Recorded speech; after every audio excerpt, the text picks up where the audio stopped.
Hello दोस्तों, नमस्कार। देखें कि जैसे आज हम आपको बताएंगे प्लूटो के पाँचवें भाव में होने के फल।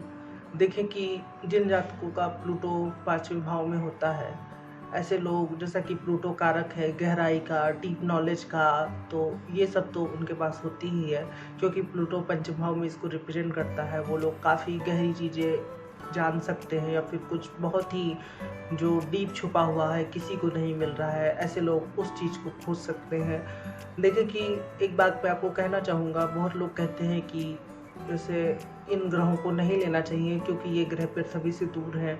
तो उनके लिए मैं ये कहना चाहूँगा कि ये ग्रह मतलब जो शनि, मंगल और ये सब ग्रह, बृहस्पति, ये भी पृथ्वी से बहुत दूरी पे हैं, कोई हलवा नहीं है, इतना पास भी नहीं है। तो ये तर्क देना कि ये ग्रह जो प्लूटो, हर्सल, नेपच्यून है, ये बहुत दूर है इसलिए इनको नहीं लेना चाहिए, ये तर्क पूरी तरह से सही नहीं बैठता है।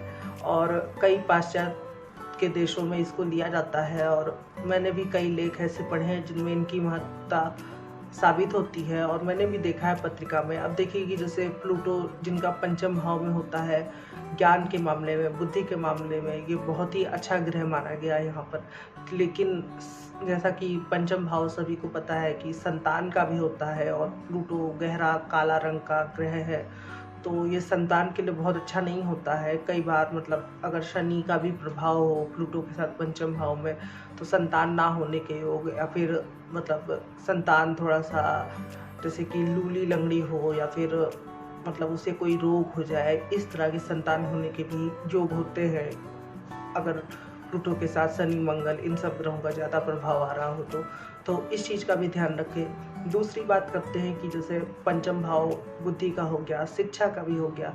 तो शिक्षा में ऐसे लोग मतलब बड़ी बड़ी डिग्रियां हासिल करते हैं। यदि प्लूटो मतलब अच्छी स्थिति में है, उसको अगर प्लूटो पंचम भाव में बैठा है और उसको गुरु दृष्टि दे रहा है, तो ये बहुत अच्छी बात होगी। ऐसा व्यक्ति बहुत ज़्यादा विद्वान होता है। लेकिन यदि प्लूटो मतलब पंचम भाव में है और उस पर मतलब पाप ग्रहों का प्रभाव है, तो हालांकि विद्या के लिहाज से देखा जाए तो भी वो इंजीनियर बन सकता है, जैसे मंगल इन सब चीज़ों का कारक है और तमाम चीज़ें उसमें आ सकती हैं। जैसे आजकल टेक्निकल का युग है, तो ये सारी चीज़ें भी उसमें आ जाएंगी। लेकिन जैसा कि मैंने बताया कि प्लूटो का पंचम भाव में होना संतान के लिए उतना अच्छा नहीं माना जाता। यदि बाकी फैक्टर ठीक है तो ही वो अच्छा रहता है, मतलब तो वो सम हो जाता है। लेकिन यदि बाकी फैक्टर भी खराब है, मतलब कि पंचमेश की स्थिति बिगड़ी हुई है, पंचम भाव में अष्टक वर्ग में कम बिंदु मिले हैं और सप्तमांश कुंडली भी ठीक नहीं है, आदि आदि जो अनेक चीज़ें होती हैं, यदि ये भी खराब है तो फिर ये बहुत अच्छा नहीं माना गया है। अब देखिए कि पंचम भाव में यदि युति की बात करें तो प्लूटो के साथ यदि गुरु होगा या फिर गुरु देखेगा तो ये बहुत अच्छा है। शुक्र होगा तो जातक को समझ पाना थोड़ा सा मुश्किल होगा, मतलब वो दिख रहा होगा गंभीर लेकिन वो अंदर से उसके अंदर चंचलता भी होगी। प्लूटो के साथ चंद्रमा हो पंचम भाव में तो जातक बहुत अच्छा साइक्रिस्टिस्ट हो सकता है, ये भी एक देखा गया है गुण।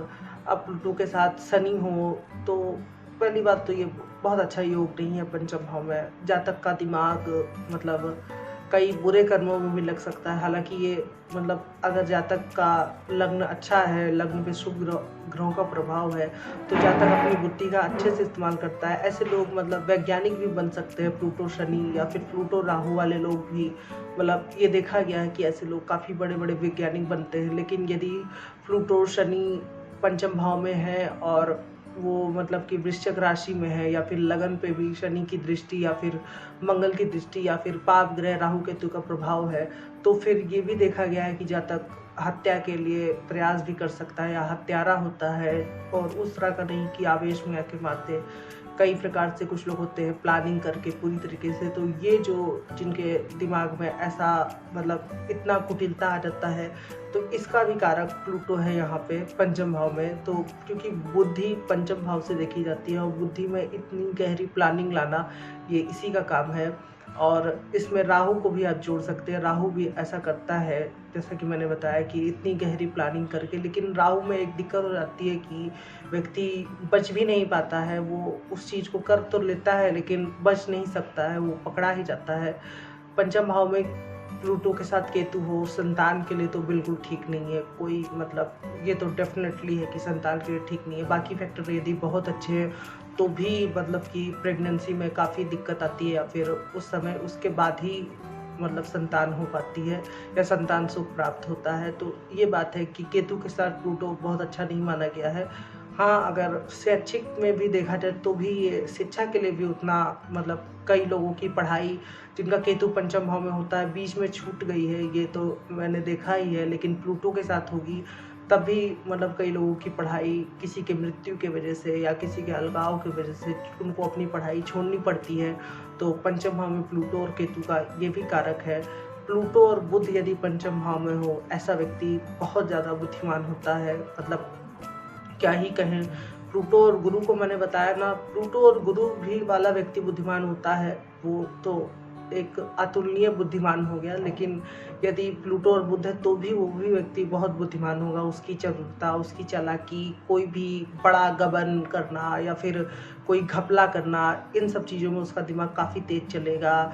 कोई बड़ा पैसा, प्लूटो बुध जिनका पंचम भाव में होता है, उसको हथिया लेना या फिर बहुत जो कुछ लोग होते नहीं है कि मतलब सोच से भी परे कि यार इतना बड़ा काम कैसे तूने कर दिया। लेकिन ये प्लूटो बुध जिनका होता है उनकी बुद्धि में ऐसे ऐसे मतलब आइडिया जन्म लेते हैं कि वो किसी भी बड़े से बड़े कार्य को, जो रणनीतिदार कार्य हो, कि रणनीति बना के ऐसे ऐसे चले तो ये हम प्राप्त करेंगे। या फिर पहले के ज़माने में जब युद्ध होता था तो भी ऐसे लोगों की बहुत महत्ता थी जिनका प्लूटो और बुध पंचम भाव में होता था, क्योंकि इनका दिमाग काफ़ी तेज होता है।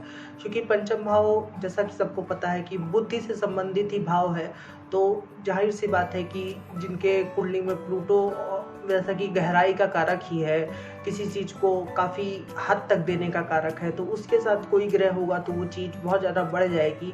राहु में भी ये बात आती है, लेकिन राहु में उतना कभी कभी जैसे अचानक से चीज़ें हुई और फिर वो हकीकत नहीं रह गया, तो इस चीज़ का भी कारक है। लेकिन इसमें मैं एक बात कहना चाहूँगा कि प्लूटो एक उसका भी समय था, जो युद्ध काल का समय था, उसमें इस ग्रह की बहुत महत्ता थी। ये ग्रह उसका कारक ही है युद्ध का। लेकिन अब के समय में जैसा कि मैंने कहा ना, टेक्नीशियन का ज़माना है, टेक्निकल जो सारी चीज़ें टेक से होती हैं, पेमेंट और इतना सब चल रहा है संचार के माध्यम में, तो इस ग्रह की महत्ता थोड़ी कम हो गई है। क्योंकि ये जो पेटीएम और एटीएम और तमाम चीज़ें हैं, यूट्यूब और दुनिया भर की चीज़ें, फेसबुक, वीडियो कॉल, ये सब चीज़ों का जो कारकत्व है ये राहु ने अधिग्रहित कर लिया है।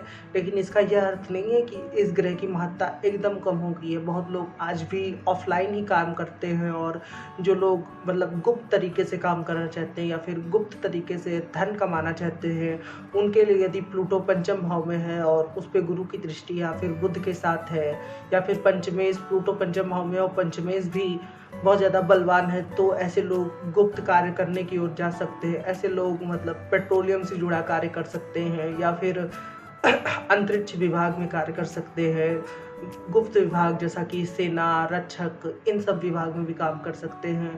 प्लूटो जिनका पंचम भाव में होता है, रणनीतिकार मैंने बताया कि बहुत अच्छे होते हैं। लेकिन उसमें बुध को भी आपको देखना होगा कि बुध कहाँ पे है। यदि बुध की स्थिति बहुत अच्छी है तो मतलब ऐसे लोग बहुत अच्छे रणनीतिकार होते हैं। सभी ग्रहों की हमने बात कर ली। यहाँ तक है प्लूटो और सूर्य, प्लूटो और सूर्य युति बहुत ही मतलब क्या बताऊँ, कलंक लगने का योग है ये। मतलब जैसे कि जीवन में एक बार कलंक लग सकता है, ये योग है। क्योंकि सूर्य रोशनी का कारक है, प्लूटो गहरा काले रंग का है, तो जीवन में एक बार तो कलंक लगने का कारक है। दूसरी बात कि संतान अंधी हो सकती है, या फिर संतान पे कोई काला धब्बा या काला निशान, या फिर संतान के ऊपर कोई कलंक लगने का भी कारक होता है। प्लूटो और सूर्य की युति बहुत अच्छी नहीं मानी गई है ऐसे लोग। लेकिन एक बात है कि भले हो सकता है इन लोगों की आंखों की रोशनी कम हो, लेकिन ये लोग भी काफ़ी दूरदर्शी होते हैं। दूर से मतलब प्लूटो और सूर्य जिनका पंचम भाव में होता है, इनकी आंखें थोड़ी कमज़ोर होती है, लेकिन इनसे बेहतर कोई नहीं देख पाता है। ये लोग काफ़ी दूरदर्शी होते हैं, बहुत दूर तक इनकी सोच होती है, और आने वाले दिनों में क्या होने वाला है इसको ये अपने गणित के हिसाब से बता देंगे। जो लोग, कुछ लोग पारखी नज़र होती है उनकी, तो इस तरीके से होता है। सूर्य हो गया और चंद्रमा हो गया। मंगल की बात करें तो प्लूटो और मंगल, मैंने बताया कि प्रेगनेंसी में बहुत तकलीफ़ होती है, दिक्कत होती है। दूसरी बात ये कि और इंजीनियर व्यक्ति बन सकता है। इंजीनियर में उसका दिमाग बहुत अच्छा होता है, काफ़ी अच्छा वो टेक्नीशियन बन सकता है। ये तो हो गया। विद्या की बात करें तो मैंने बताया ना, इंजीनियरिंग की पढ़ाई या फिर इन सब चीज़ों की पढ़ाई वो कर सकता है।